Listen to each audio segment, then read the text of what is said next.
NFL meet culture warriors.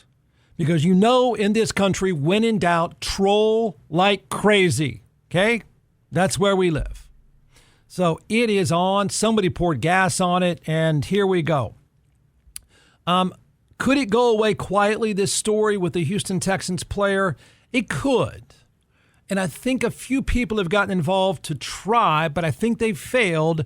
And since nothing goes away quietly anymore, thankfully for my business, I don't think that happens. I don't think everybody gets back in their lane. And I don't think they say, you know what, I'm just going to shut up for a few days. I don't think that's going to happen. I think this gets a lot worse before it goes away. Gas has been poured, and the culture warriors have entered the picture. They have come roaring in. Stage left. Great. All right, the details. Let me set this up for you. The player involved is Azeez Al-Shaair. He's a linebacker and a good one for the Houston Texans. He hit Jacksonville quarterback Trevor Lawrence in the second quarter of their game. Trevor Lawrence was clearly sliding. Don't do this thing where you say, well, we didn't know, or I don't know. Shut up. He was sliding. Everybody knew it, including the guy that hit him in the face. Trevor Lawrence is outside the pocket. He's going to slide. Al-Shaair hits him like a missile in the face, knocks him out. Fincher's pose, which you've now all learned, is a really bad thing. Fincher's pose is what happens when your arms get stuck out because you've been severely concussed. All right? It was a penalty. Shaair was immediately penalized. A fight started immediately, which it should have. Trevor Lawrence was knocked out of the game, taken off on a cart, and he may not play again the rest of the season. The NFL, for context, in case you just haven't paid any attention whatsoever, the NFL has been giving lip service, has been talking about being sued over concussion issues for the better part of the last 3 years. The NFL claims that it takes it very seriously. The NFL claims that it will do all that it can to protect players. It's promised the Players Association that as well. So the NFL is supposed to have a very, very hard line when it comes to concussions and when it comes to cheap shots, when it comes to players getting hit. I think it's lip service. I think they lie most of the time. But you do need to be aware that they're supposed to be extra careful when it comes to a player's safety and concussions. Okay, so Trevor Lawrence is knocked out.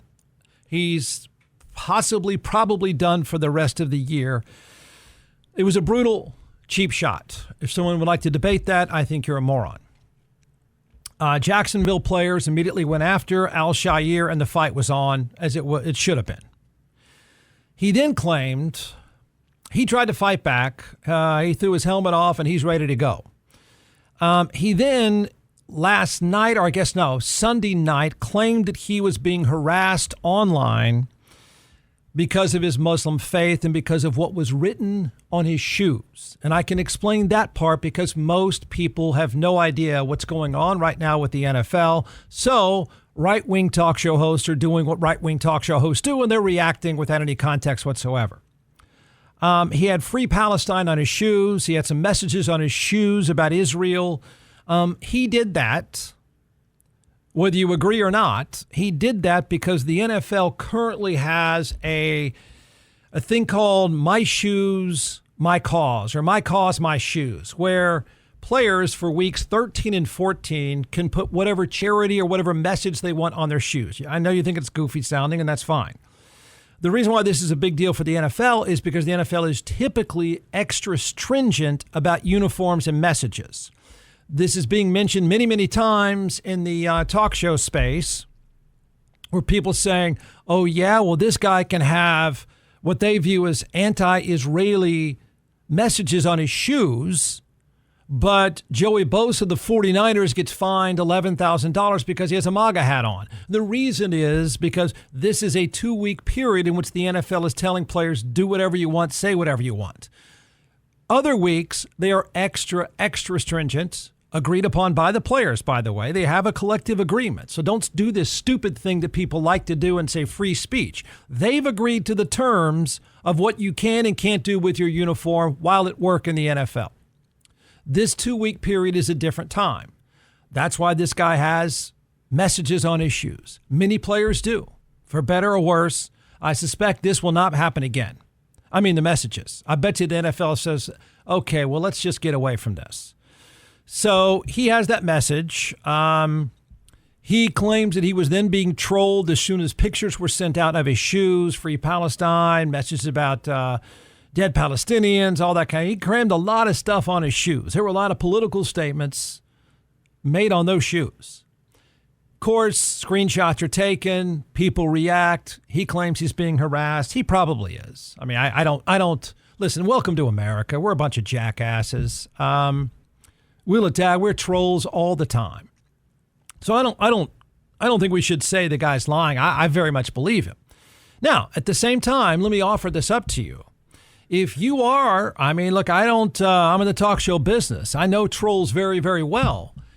You serve yourself up, you're chum in the water. I'm not condoning people being anti-Muslim. What I am saying is, hey, man, you go there, look out. Look out. It's just the way it is. So he's getting it. He's predictably getting it from every direction, from the mostly right wing. I suspect we can do a clock on this.